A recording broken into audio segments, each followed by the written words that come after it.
Hello, my name is Elliot Hazen, and the oceans we rely upon for thriving fisheries, global trade, and ocean tourism and recreation are changing rapidly.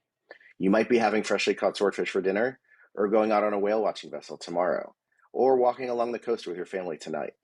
All are examples of how the oceans are economically and culturally important. Our oceans are naturally dynamic, with this map of sea surface temperature showing a phase of ocean cooling called La Nina. And where ocean conditions are becoming cooler, in blue at the equator, they also become more supportive to marine life.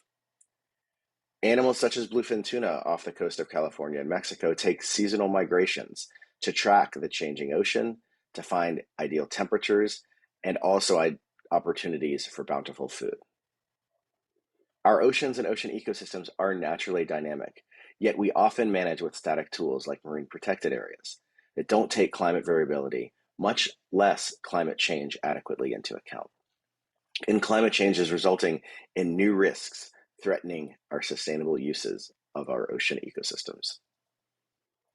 Imagine this: you're the captain of a mega freighter and you want to make sure you're taking the safest yet also fastest route while avoiding accidentally hitting a whale along the way.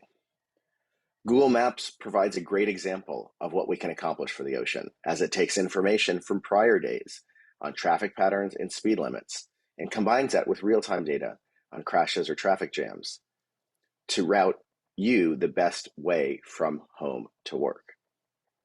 We can do the same thing in the ocean, providing historical and real-time information on where the whales are, to change routes or speed limits, and ultimately to prevent ship strikes.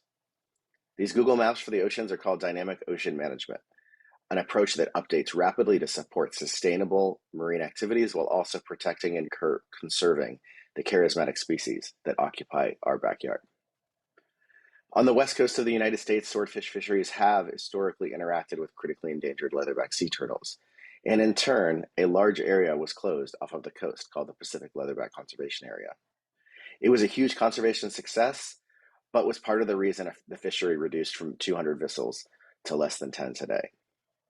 We wanted to create a map of where and when would be best to fish to catch swordfish, but also avoid turtles. So we used computer modeling approaches to identify the ocean conditions liked by swordfish and also those liked by turtles.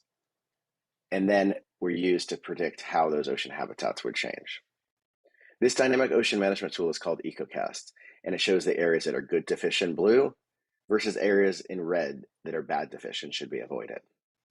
We create a new map every day, automatically, dynamically, based on updated ocean conditions to make sure the latest information is in the hands of both fishing fleets and managers to reduce risk while also maximizing opportunity.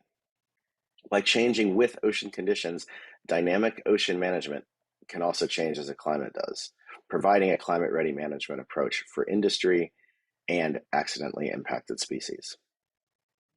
Hopefully, I've convinced you that we have some exciting new tools in our toolbox for successfully managing ocean species in the face of a changing climate.